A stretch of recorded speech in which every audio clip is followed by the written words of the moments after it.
মহান বিজয় দিবস উপলক্ষে মুক্তিযুদ্ধের সকল শহীদদের স্মরণে জাতীয় স্মৃতিসৌধে রাষ্ট্রীয় শ্রদ্ধা জ্ঞাপন করা হয়েছে।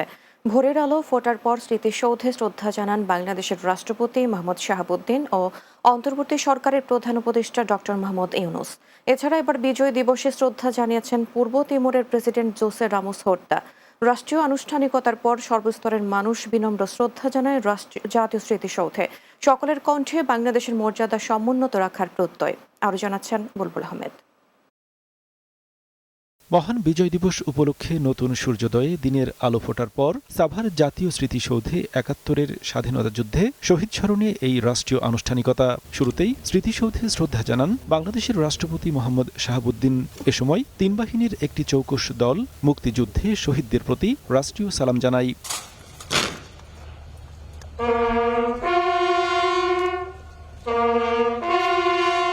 এরপর ৭১-এর বীর শহীদদের প্রতি শ্রদ্ধা জানান বাংলাদেশের অন্তর্বর্তী সরকারের প্রধান উপদেষ্টা অধ্যাপক ডক্টর মোহাম্মদ ইউনুস এবং সফররত পূর্ব তিমুরের প্রেসিডেন্ট হোসে রামোস হোর্তা। পুষ্পস্তবক অর্পণের পর শহীদদের স্মরণে কিছুক্ষণ দাঁড়িয়ে থাকেন তারা।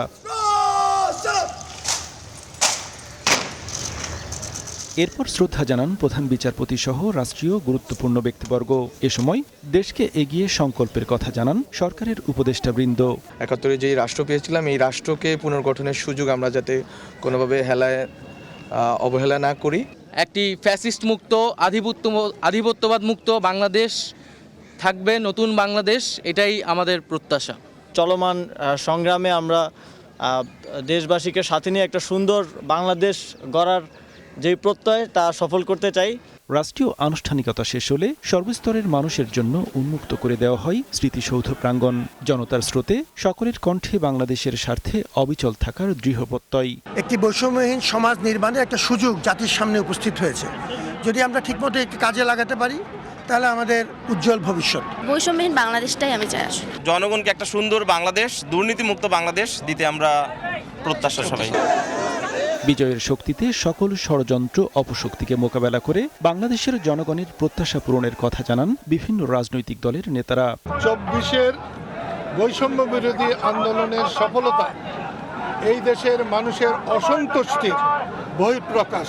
স্বাধীনতার ৫৩ বছর পরে ২০২৪ এসেও কিন্তু এদেশের ছাত্র সমাজ তরুণরা বৈষম্যের বিরুদ্ধে লড়াই করেছে।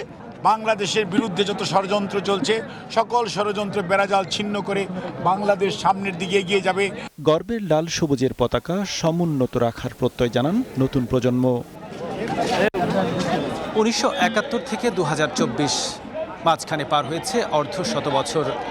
এই সময়ের পথ চলাই বাংলাদেশের প্রাপ্তির খাতায় যেমন যুক্ত হয়েছে অনেক কিছু, ঠিক তেমনি না পাওয়ার আক্ষেপও কম নয়।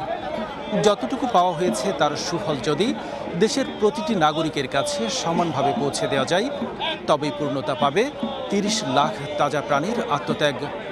এমনটাই মনে করছেন শ্রদ্ধা জানাতে আসা এসব অগণিত মানুষ। বুলবুল আহমেদ, বাংলা টিভি, জাতীয় স্মৃতিসৌধ, সাভার।